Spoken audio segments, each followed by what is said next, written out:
আসসালামু আলাইকুম। আজকের পর্বে আপনাদের জন্য নিয়ে এসেছি ঠান্ডা ঠান্ডা একটা সামার ড্রিঙ্ক।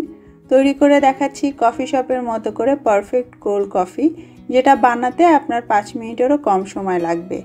আশা করছি এই গরমে আপনারা বাসায় এটা ট্রাই করবেন এবং সবার খুব পছন্দ হবে। আজকের রেসিপিতে আমি যতটুকু উপকরণ ব্যবহার করব তা দিয়ে এই গ্লাসের প্রায় 2.5 গ্লাস কোল্ড কফি তৈরি হবে। গ্লাসগুলোকে আমি কফি শপের মতো করে চকোলেট সিরাপ বা চকোলেট সস দিয়ে একটু এলোমেলোভাবে ডেকোরেট করে নিচ্ছি। এটা একেবারেই অপশনাল। এই চকোলেট সিরাপ বা সস চাইলে আপনি ঘরেও তৈরি করতে পারেন। কিভাবে বানাতে হয় তার রেসিপি লিঙ্কটা ডেসক্রিপশন বক্সে পেয়ে যাবেন। এবারে চলে এলাম মূল রেসিপিতে। প্রথমে একটা পাত্রে আমি 2 টেবিল চামচ ভর্তি নিয়ে নিচ্ছি ইনস্ট্যান্ট কফি। আমি এখানে নেসক্যাফে ব্যবহার করছি। সাথে 4 টেবিল চামচের মতো কুসুম গরম পানি দিয়ে এই কফিটাকে খুব ভালো করে মিলিয়ে নিব। একটু নেড়ে নিচ্ছি যাতে কফির দানাগুলো পানির সঙ্গে খুব ভালোভাবে মিশে যায়। পানিটা হালকা গরম থাকলেই হবে, অতিরিক্ত গরমের দরকার নেই। তারপরে রুম টেম্পারেচারে এটাকে একটু ঠান্ডা করে নিতে হবে। এবারে একটা ব্লেন্ডারের জাগের মধ্যে প্রথমে আমি নিয়ে নিচ্ছি 1.5 কাপ ঠান্ডা দুধ, সরাসরি ফ্রিজ থেকে বের করা। যদি টেট্রা প্যাকের দুধ হয় তাহলে তো আপনি সরাসরি ব্যবহার করতে পারবেন, আর কাঁচা দুধ হলে ভালো হয় আপনি যদি দুধটাকে আগে জ্বালিয়ে তারপরে ফ্রিজে রেখে ঠান্ডা করে নেন। তারপরে এর মধ্যে স্বাদ অনুযায়ী চিনি দিতে হবে। আমি 2 টেবিল চামচ দিচ্ছি, চাইলে 1 টেবিল চামচও দেয়া যাবে। মিশ্রণটাকে আরও বেশি ঠান্ডা করার জন্য আমি এর মধ্যে 1/4 কাপ দিয়ে দিলাম বরফ কুচি। তারপর এতে দিতে হবে 4 স্কুপ বা 4 টেবিল চামচের মতো আইসক্রিম। ভ্যানিলা অথবা চকোলেট যে কোনোটাই ব্যবহার করতে পারেন। আমি ভ্যানিলা আইসক্রিম নিয়েছি, যার ভেতরে ছোট ছোট চকলেট চিপস দেয়া আছে।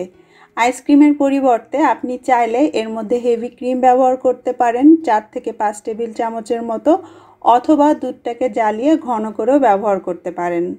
সেই সঙ্গে কোল্ড কফিকে আরও বেশি টেস্টি করতে আমি 1/4 কাপ দিয়ে দিচ্ছি চকলেট সিরাপ। আমি এখানে চকোলেট ক্যারামেল সিরাপটা ব্যবহার করছি। আপনি চাইলে এর পরিবর্তে সরাসরি চকলেটও দিতে পারেন।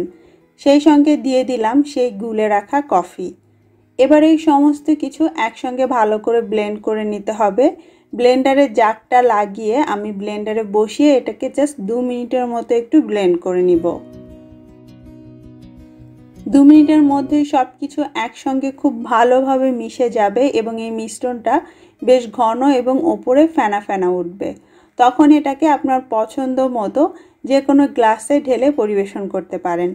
আমি যে গ্লাসগুলো নিয়েছিলাম তার গায়ে একটুখানি চকোলেট সিরাপ দিয়ে সাজিয়ে রেখেছিলাম, তার মধ্যেই ঢেলে দিচ্ছি। চাইলে কফি শপের মতো করে ওপর দিয়ে এইভাবে হুইপিং ক্রিম দিয়ে আপনি সাজিয়ে দিতে পারেন, অথবা ওপরে কিছুটা আইসক্রিমও দিয়ে দিতে পারেন, যেভাবে আপনার খুশি। এটা পুরোপুরি অপশনাল। এটা ছাড়াও কিন্তু কফিটা খেতে অনেক ভালো লাগবে। আর সাজানোর জন্য ওপর দিয়ে আরও কিছুটা চকলেট সিরাপ, ক্যারামেল সিরাপ অথবা কোকো পাউডার বা চকোলেটের গুঁড়ো দিয়েও সাজিয়ে দিতে পারেন। ব্যাস ফিনিশ। কফি মেল্ট করা থেকে শুরু করে এভাবে সার্ভ পর্যন্ত আপনার 5 মিনিটের বেশি সময় লাগবে না। তাই আশা করছি আজকের এই সহজ কোল্ড কফির রেসিপিটা আপনাদের পছন্দ হয়েছে। কমেন্ট করে অবশ্যই জানাবেন। সবাই ভালো থাকবেন। আল্লাহ হাফেজ।